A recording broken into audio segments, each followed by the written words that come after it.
She had trusted her sister with everything, her secrets, her childhood memories, even her heart. But no one could have predicted that the greatest betrayal would come on the most important day of her life. As she walked into the church, she froze. The gown she had dreamed of wearing, the one she had spent months perfecting, was now being worn by someone else, and the priest was staring at her as if waiting for an answer she didn't have. Hello, my friends. I am Olivia, and this is Olivia's Love Stories. I hope you enjoy this story. I had spent the better part of my 20s imagining this day. The morning sunlight streamed through my apartment windows as I sat on the edge of my bed, my hands trembling as I smoothed the delicate lace of my wedding dress. Every stitch, every bead had been chosen with painstaking care. It wasn't just a dress, it was my dream, a symbol of a lifetime I had been waiting for. And yet, there was a nagging feeling in the back of my mind, a whisper that maybe, just maybe, things weren't as perfect as they seemed. Growing up, my sister Emma and I had always shared a bond that others envied. But as adults, something had shifted. She was beautiful, magnetic, and fiercely competitive, qualities I admired, even as I sometimes resented them. I thought our bond was unbreakable. I trusted her with my heart, and apparently that trust came with a price. The week leading up to the wedding had been chaotic. Invitations, seating arrangements, tastings, flowers, everything was meticulously planned. Emma had insisted on helping with every detail. I thought I appreciated her involvement, but now, in hindsight, I see it as a warning sign I had been too naive to recognize. The morning of the wedding, I arrived at the church early, eager to have a moment alone before stepping into the world as someone's wife. My nerves danced in my stomach like a storm. I took a deep breath, trying to calm the butterflies, and approached the changing room to slip into my dress. That's when I noticed it, the door slightly ajar. I pushed it open fully, expecting to see the carefully arranged gown lying on the chair where I had left it. Instead, my heart stopped. There she was, Emma, my sister, wearing my dress. Every delicate pearl and lace trim stretched across her frame as if it had been made for her alone.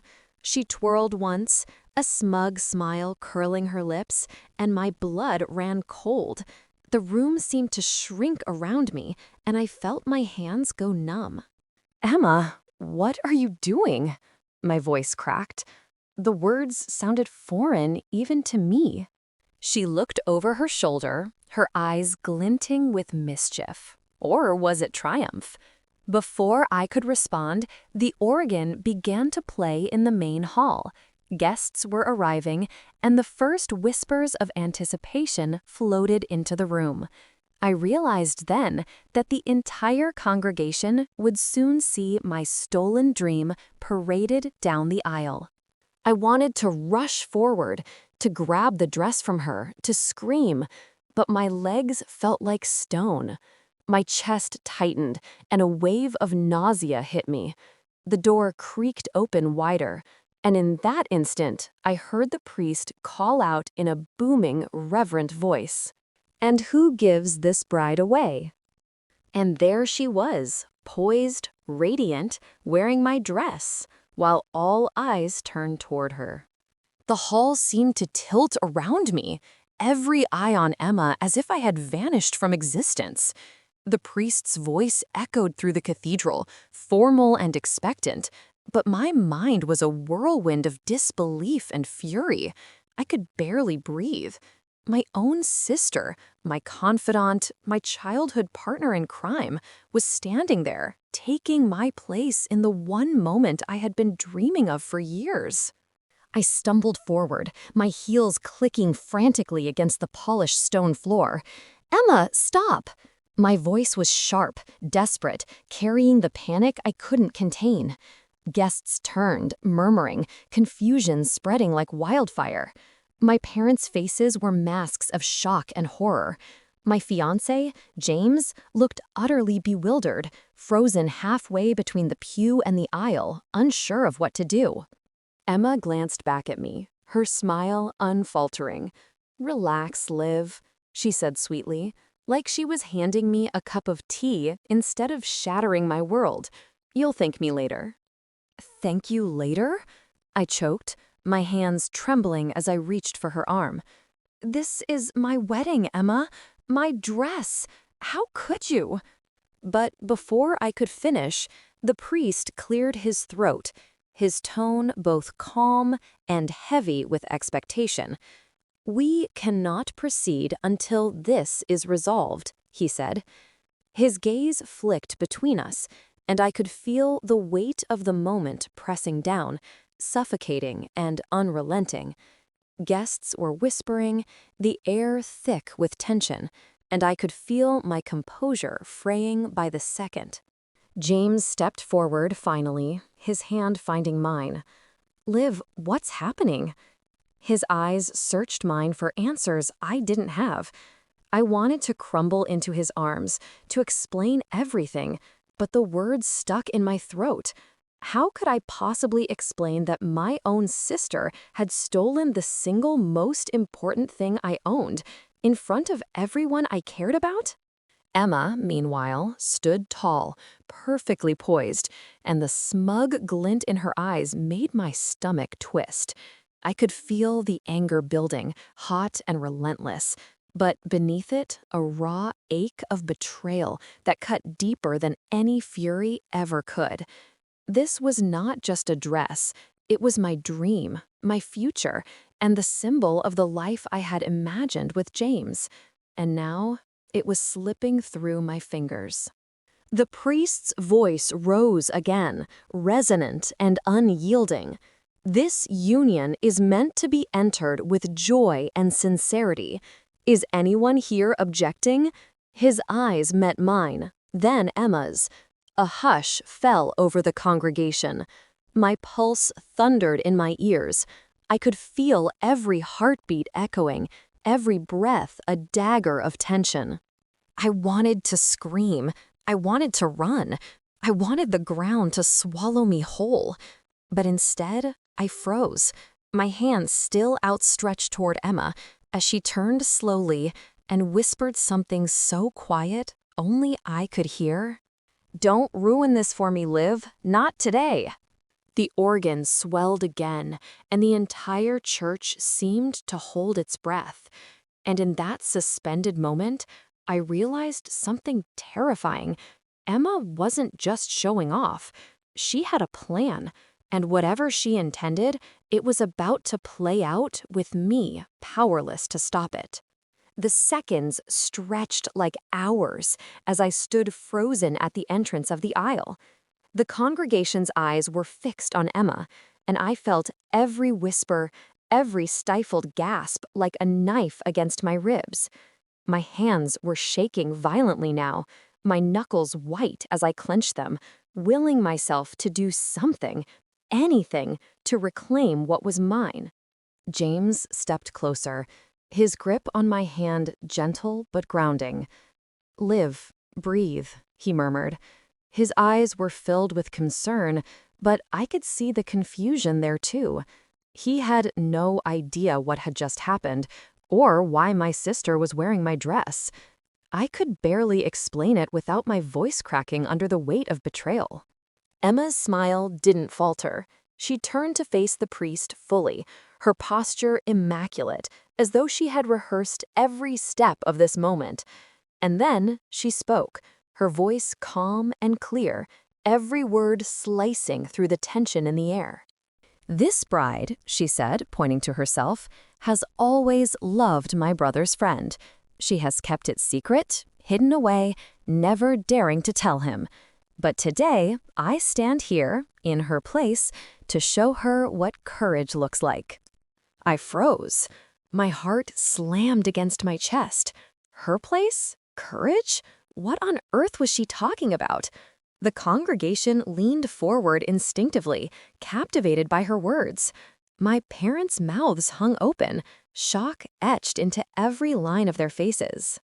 The priest raised an eyebrow, glancing between Emma and me, then gestured for silence. "Explain," he said, his voice stern yet patient. Emma turned to me, her eyes softening for the first time. "Olivia, you've always been the quiet one. You've never claimed your happiness because you were afraid of being selfish, afraid of stepping into the spotlight.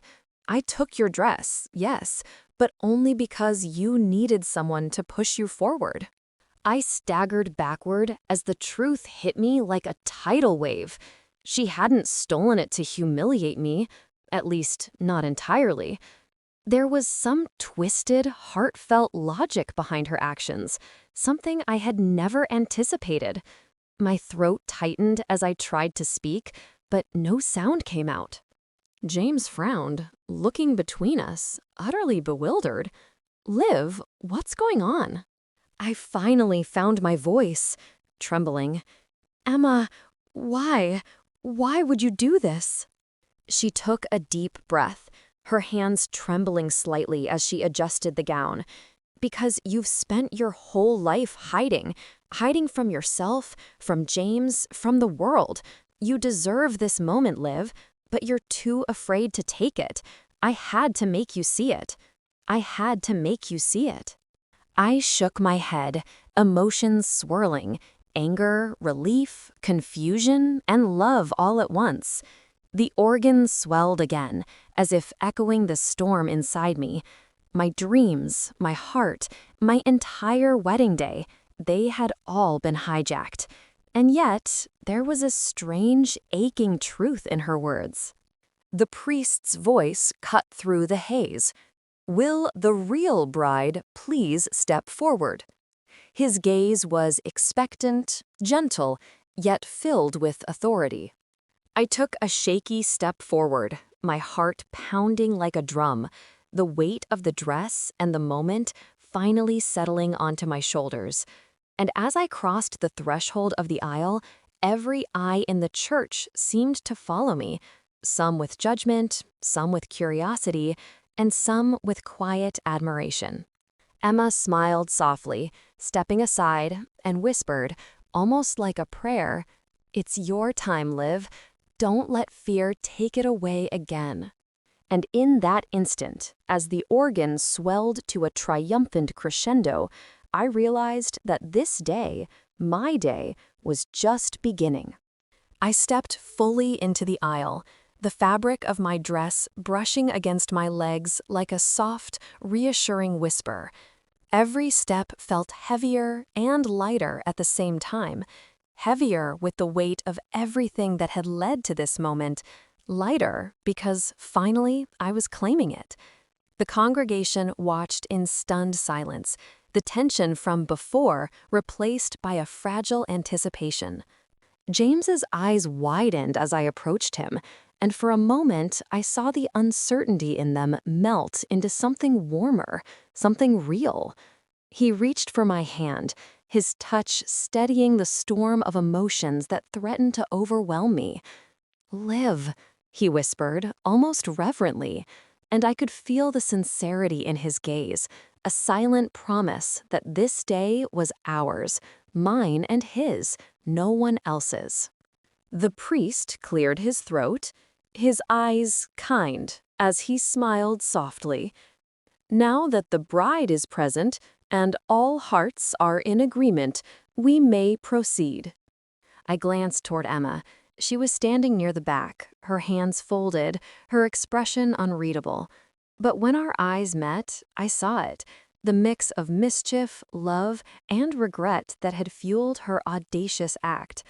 My sister had risked everything to make me see myself in a new light. My heart swelled, part anger still lingering, but mostly gratitude. Somehow, she had pushed me to be brave when I couldn't do it alone. The ceremony began. The organ swelled, filling the space with its golden voice, and every note seemed to resonate directly with my heart. As James and I exchanged vows, I felt tears streaming down my cheeks, not of sorrow, but of overwhelming joy and relief. All the months of planning, all the sleepless nights, all the anxiety, it had led to this perfect, fragile, beautiful moment. And then, just as the priest pronounced us husband and wife, he added softly, almost conspiratorially, "And let it be known that the courage to step into your own light is a gift worth sharing, even when it comes from unexpected places." I glanced at Emma again. She gave a small, almost imperceptible nod, her eyes glimmering. I realized then that what she had done wasn't just a dramatic stunt, it was a lesson. She had forced me to face my fears, to reclaim my own happiness, and to trust in myself as much as I trusted in love. After the ceremony, as guests poured out of the pews, many came to congratulate Emma, still unsure of what had just unfolded, while others turned to me, smiling warmly. I found James's hand again, and together we walked down the aisle, finally able to breathe freely, finally able to embrace the joy that had seemed so fragile only moments ago. Later, as the reception began, I found Emma standing off to the side. She looked at me, a sheepish smile tugging at her lips. "I'm sorry for terrifying you," she said quietly, "but I had to make sure you realized how strong you really are." I laughed through my tears, pulling her into a hug. "You scared me half to death, you little menace. But thank you." And in that embrace, I understood something important. Sometimes love doesn't just come from the person who marries you. Sometimes it comes from the person who refuses to let you hide from your own light, even if it means walking boldly down the aisle in your wedding dress first.